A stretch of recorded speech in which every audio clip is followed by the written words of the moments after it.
Remember Live Aid in 1985, that symbol of concern and generosity? Did you know that during that year, the hungriest countries in Africa gave twice as much money to us in the developed world as we gave to them? There was another famine last year. Perhaps you were one of those who took part in Red Nose Day. Did you know that before that day was over, the equivalent of all the money that Comic Relief had raised in Britain, about £12 million, had come back to the rich countries? For every day this amount is given by the poorest to the rich has interest payments on loans that most of them never asked for or knew existed.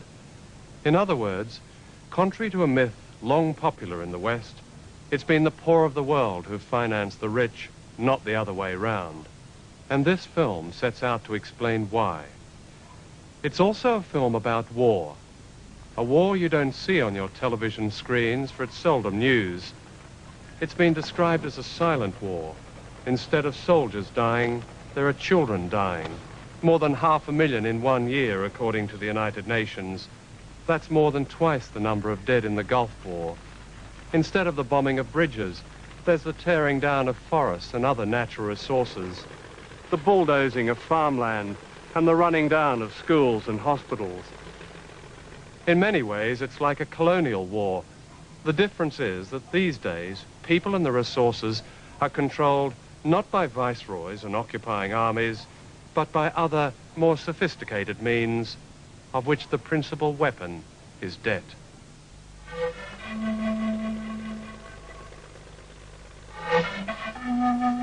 There are no bullets, but it's a war in which people are dying.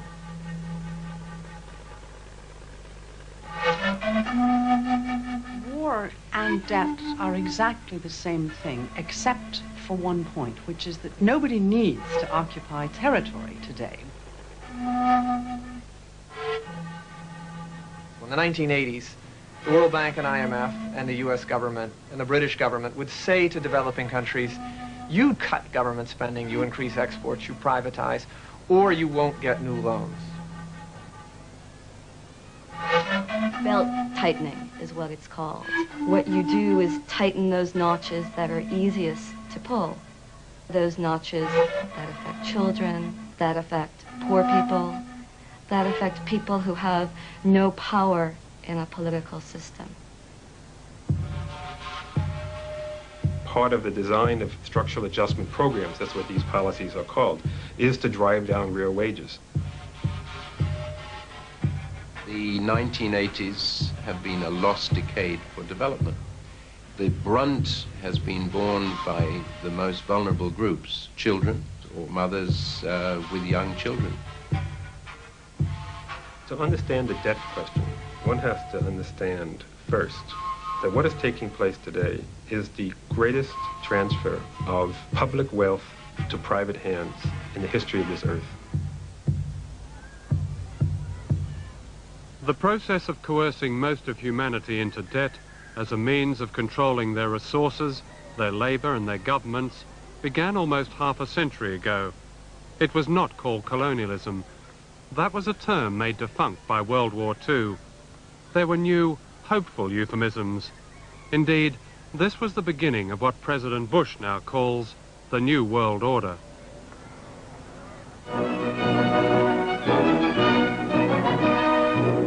At Bretton Woods, New Hampshire, delegates from 44 allied and associate countries arrived for the opening of the United Nations Monetary and Financial Conference. Invited by President Roosevelt, they will work in the seclusion of this White Mountains resort. Along with the International Monetary Fund, the World Bank was set up at the Bretton Woods Conference in America in 1944. The bank's aim was to finance the reconstruction of Europe, then to develop the Third World. It was decided the headquarters would be in Washington, and the president would come from the country with the largest shareholding. And of course, the United States is the largest shareholder. The World Bank operates under great secrecy and limited accountability. Every World Bank official is granted immunity from legal action anywhere in the world.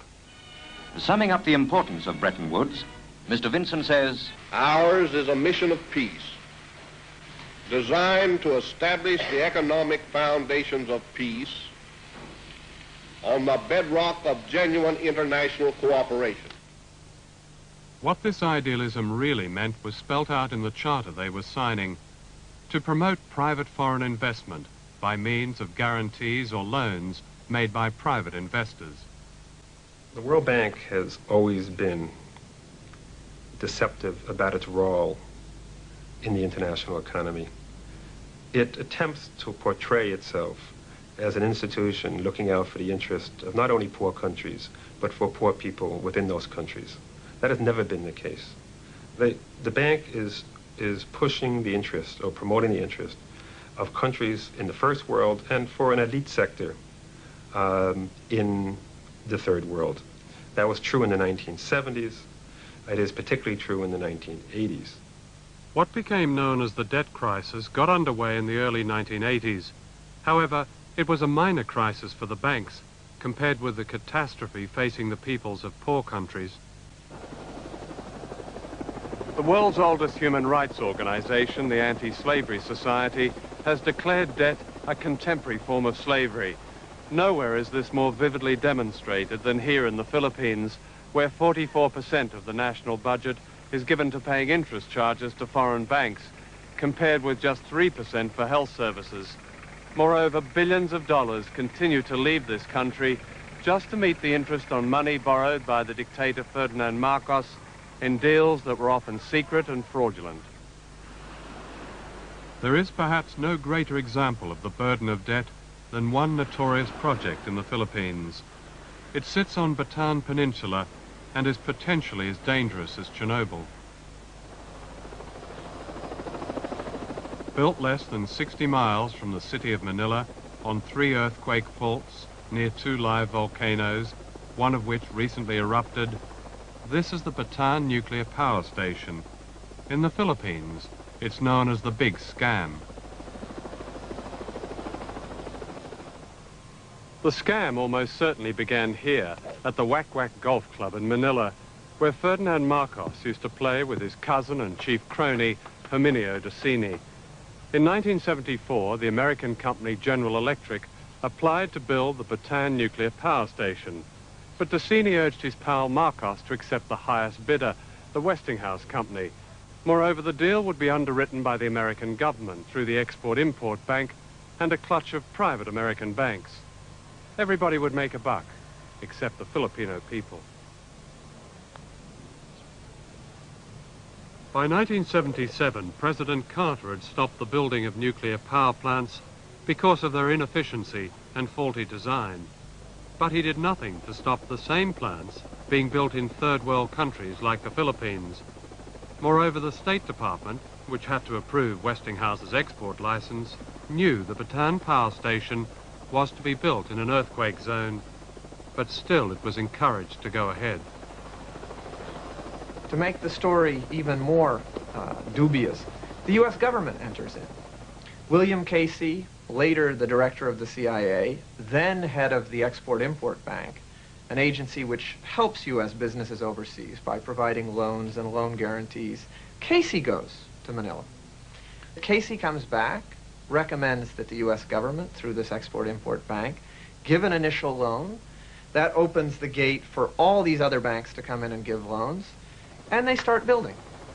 Westinghouse at this time does the usual thing. You have delays, you have problems. The price goes up and up and up. First to 1.1 billion, finally to 2.2 billion. Some estimate that the final cost to the Philippines will be $2.6 billion. So you have a $2.6 billion fiasco that will never produce 1 watt of electricity, which now the Filipino people have to repay. When Marcos was overthrown in 1986, President Aquino declared the Bataan Power Station unsafe, and it was closed forever. At the same time, her government began legal action in the United States against Westinghouse. Last year, the American judge found ample evidence of bribery. On the day before the case was due to be heard in March, it was settled out of court. Westinghouse agreed to pay the Philippines $100 million. But remarkably, the Aquino government agreed to give Westinghouse $400 million just to make the power station work, regardless of its position in an earthquake zone. And this $400 million will be borrowed from the same American Export-Import Bank and will have to be repaid by the Filipino people, most of whom live in poverty. The World Bank and IMF that pride themselves in being institutions that are helping deal with the debt crisis were being used by a third world president actually for his own internal economic gain, in that it was allowing him to continue to service commercial bank debts without getting into trouble, continue to get new loans in, from which again he would take whatever, 1% or 1.5%, and continue to enrich himself. When Cory Aquino was swept to power, she described the Philippines as a land of broken promises. Her promise to the Filipino people was that they would be the beneficiaries of their civilized uprising against Marcos. "I will vigorously renegotiate," she said, "the terms of our foreign debt." But in the end, she gave priority to paying off the banks. Poverty now stands at 70% of the population, a rise of more than 10% since she came to power.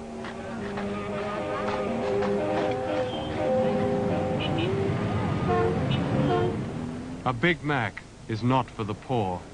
As the debt is paid back at a rate of more than $6 million a day, the rich, like the elites in all debtor nations, increasingly rely on private armies to protect their shopping malls, their homes and their interests.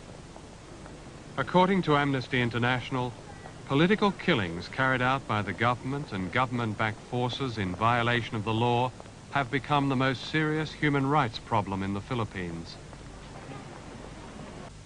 This is a country abundant in food, but food does not pay back the debt or encourage foreign investors, and so agriculture and a whole way of life is being structurally adjusted. This is the Calabazon Super Project, turning food-growing land into factories for export production. Funded largely by Japan, it is the kind of so-called reform demanded by the IMF. The new factories will produce new revenue and profits for foreigners. They will also produce new debt for the Philippines.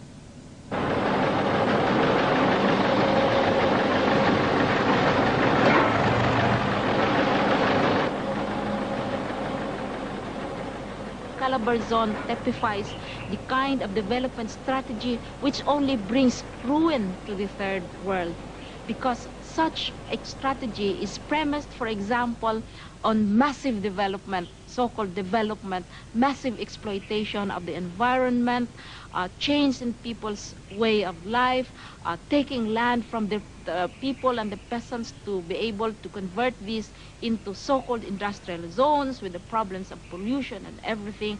And usually, this development strategy is fueled by debt, fueled by foreign investment. The Calabazon project will destroy food-growing land on which an estimated 8 million people depend. The farmers have been given little or no notice, and compensation generally has been meager. In the meantime, many of them will end up on the streets of Manila, homeless.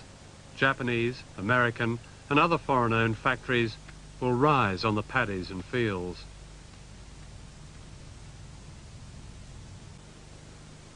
By the year 2000, hardly a tree will be left standing. Forests as big as Denmark have been wiped out, bringing to an end one of the richest ecosystems on the planet, the home of thousands of species of plants and animals. The environment is probably the major victim next to human beings of the debt crisis, if only because countries are obliged to cash in their resources. They must cut down their forests. They must dig up their minerals and ruin their land, producing cash crops so that they can earn enough hard currency to keep on paying the debt. There is an almost perfect correlation between the top debtors and the top deforesters. It's a striking correlation. In the Amazon area of Brazil, in Ghana, in Costa Rica, roads are built, incentives are given to allow the extraction of these resources.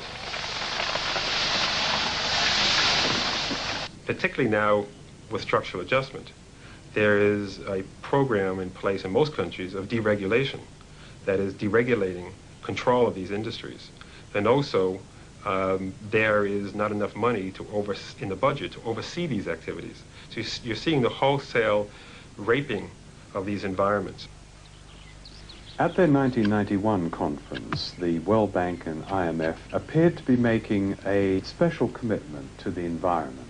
What would your response be to that? If the World Bank is now saying how green it is, what it's not saying is how much it has destroyed through its policies. It's not enough to put a green tail on a very large, monstrous dog, which is destroying the environment, and that is what debt is doing.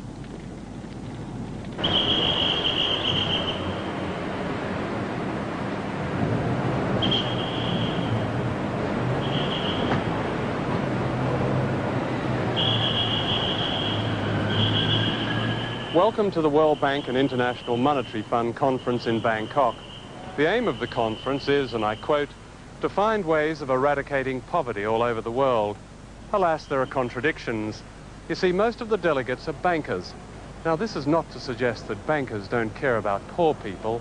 It's just that some things are hard to explain, such as why officials of the World Bank spend, in their pursuit of solutions for the poor, an estimated $45 million a year flying first class and staying in five-star hotels. And why at this conference, chefs have been flown in, especially from Paris, to a country where children still die from malnutrition, and why they need to be shadowed by more doctors than most people in Southeast Asia see in a lifetime. In fact, the United States was able to tailor the UN Security Council to its war plans by using debt in the international banks. Egypt was told that if it joined the coalition, $14 billion would be wiped off its national debt. And Iran, reported Reuters, was rewarded for its support of the United States with its first loan from the World Bank since the 1979 Islamic Revolution. The day before the ground attack, the bank approved a loan to Iran of $250 million. And China received the first World Bank loan since the Tiananmen Square massacre, just 1 week after the Chinese foreign minister met President Bush at the White House. Outside the bank, Syria was promised a $1 billion arms deal brokered by Washington, and a photo opportunity was arranged with President Bush. An international terrorist was suddenly an old friend. The vote of the non-permanent members of the Security Council was critical.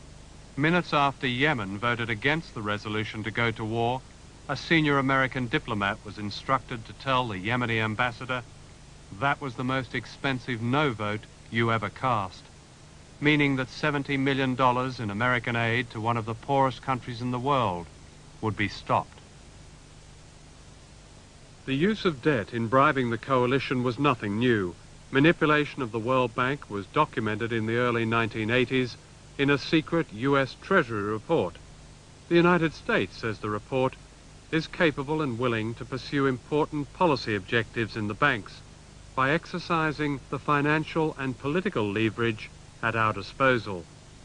In other words, the US is able to impose its will on the World Bank. Britain's influence on the international banks is small compared with the United States, but British high street banks are deeply involved in third world debt. In 1 year, 1990, poor countries transferred more than £6 billion net to British banks. On top of this, the banks were allowed tax relief on making provision for so-called doubtful loans. From 1987 to 1990, this tax relief amounted to £1.6 billion, the equivalent of 10 times what the British public gives in charitable donations to the Third World. We invited all the high street banks to be interviewed about this. All of them refused. So we asked the Bankers Association to explain it, and they said it was nothing unusual. As in all business debt, they said, the tax relief would have to be paid back when the principal loan was paid back. In the meantime, the banks can keep the tax relief and still demand interest payments. And this constant demand is true also of the IMF and the World Bank. Given that most countries do have enough resources to provide for their people, why should they have to tolerate a system that forces parents to watch their children die slowly, like the children of Eddie and Teresita in the Philippines. Indeed, why should the burden of debt fall to those least responsible for it? At the other end of the scale, why should British high street banks get tax relief of more than £1 billion just in case loans are not paid back? That amount of money would immunize 400 million children against preventable disease. Above all, why should the lives of ordinary people be controlled by a few who are themselves unaccountable and whose decisions and judgments are dictated by a belief that economics is meant not to serve people, but as some kind of holy writ requiring regular offerings, even blood sacrifices, to a god called the bottom line? The debt of all poor countries accounts for less than 5% of the loans of commercial banks. If the debt was cancelled unconditionally, the banks would hardly know the difference. If it's not cancelled, the scenes shown in this film will endure, and people may take it no more, and perhaps the debt war will no longer be silent. Is that the kind of world we are to give those children who reach the 21st century?